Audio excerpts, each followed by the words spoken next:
Hello, আসসালামু আলাইকুম বন্ধুরা, কেমন আছেন সবাই? আশা করি আল্লাহর অশেষ রহমতে আপনারা সবাই ভালোই আছেন। আপনারা ভালো থাকলেও আমার মতো নতুন খামারি যারা আছে তারা কিন্তু মোটেও ভালো নেই। আর ভালো না থাকারই কথা, কারণ মুরগি এবং কয়েল পাখি নিয়ে যারা নভেম্বর মাসে শুরু করছে তারা ভালো না থাকারই কথা, কারণ মুরগি এবং কয়েল পাখির প্রধান রোগই হচ্ছে ঠান্ডা লাগা। তো এই ঠান্ডা আর এই শীত পড়ে গেছে, যার কারণে আমার মতো নতুন খামারি অনেকেই আছে যে ঠান্ডার যাতে না লাগে তার জন্য কী করতে হবে সেটা কিন্তু অনেকেই জানে না। যার কারণে মুরগির ঠান্ডা লেগে গেছে এবং তারপরে কী করব না করব সেটা অনেকেই জানে না, যার কারণে অনেক বাচ্চাগুলো মারা যায়। এবং কি আপনারাও জানেন যে আমারও কিন্তু এখন 4-5টা মানে 35টা বাচ্চা আনছিলাম, তার মধ্যে 4-5টা অলরেডি মারা গেছে। তো কেন মারা গেলো, কীভাবে মারা গেলো, অবশ্যই আমার গাফিলতির আমি কিছু মানে বুঝে ওঠার আগেই এইগুলো হয়েছে।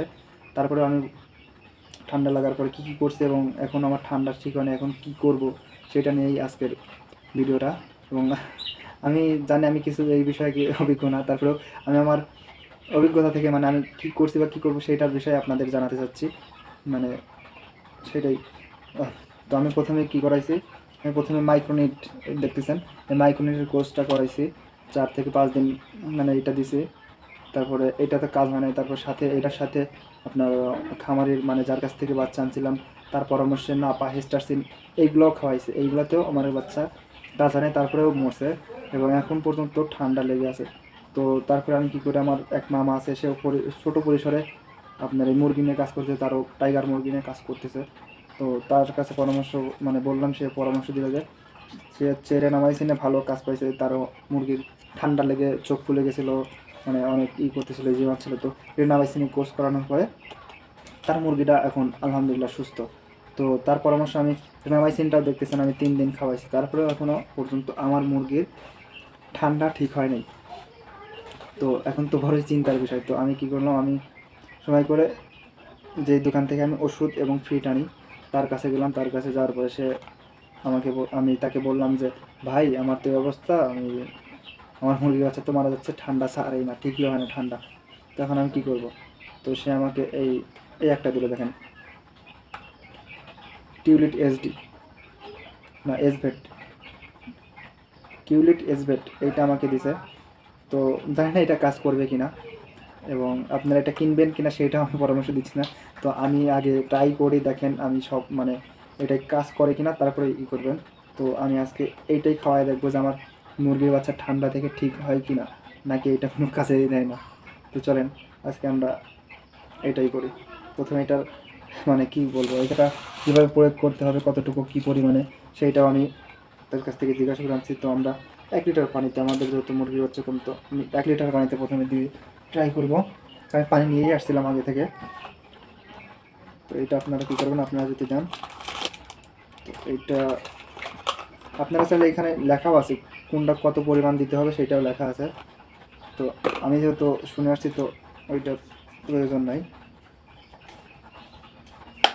এটা আমি খুলে নিচ্ছি। ভাই দেখুন,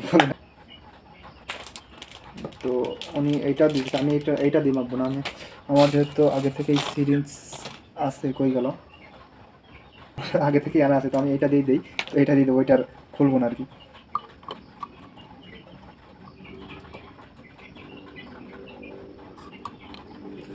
1 লিটার পানিতে ½ ml, দেখতে পাচ্ছেন,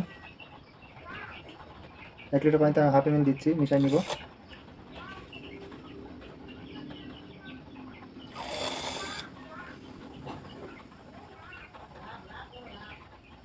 আপনারা এভাবে মিশাই নেবেন।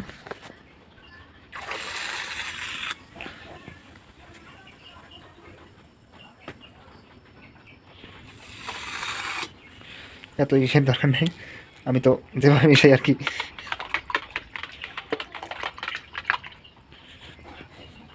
মিশানো শেষ, এখন আমরা মুরগিকে দিব আর দেখবো যে কাজ করে কিনা।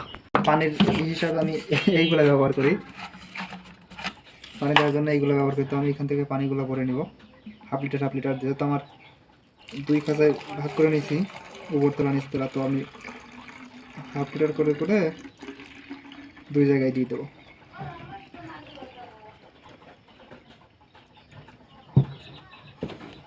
পানি কি কমই হয়ে গেছে নাকি 1 লিটারে?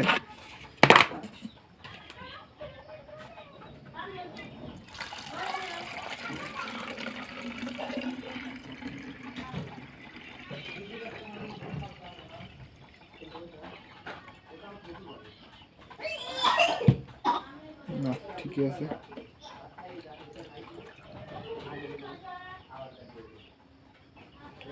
তো এখন এইখানে আটকানো যাবে না, চলেন যাই আমরা দেই।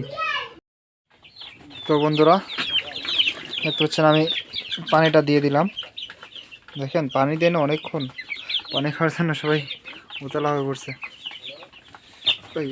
পড়ে যাবে নাকি, দিয়ে দিলাম দেখছেন। তো আমি আপনাদের প্রথমেই বলবো না যে আপনারা এটা ট্রাই করেন, আগে আমি দেখি যে কীরকম কাজ করে, তারপরে এইটার রিভিউ নিয়ে আরও একদিন আসবো যে কীরকম কাজ করলো নাকি। দেখতে পাচ্ছেন ওইখানে যে একটা জিমাচ্ছে এখনও, জিমানো যায় না ভাই, কী করলে এগুলো যাবে। আল্লাহর কাছে দোয়া করেন যাতে আমার মুরগি বাচ্চাগুলো সুস্থ হয়ে যায়। তো আজকের ভিডিও এই পর্যন্তই। তো ভিডিওটা কেমন লাগলো, আপনাদের যদি একটু উপকার এসে থাকে তো ভিডিওটা লাইক করে সাবস্ক্রাইব করে পাশে থাকবেন, এবং আপনার মতামত বলতে ভাই আমার এই মুরগিগুলো কীভাবে সুস্থ করবো অবশ্যই আপনারা এরা আমাকে বলে দিবেন, মানে কি করলে এই মুরগির বাচ্চাগুলো সুস্থ হবে। তো আজকের ভিডিও এই পর্যন্তই।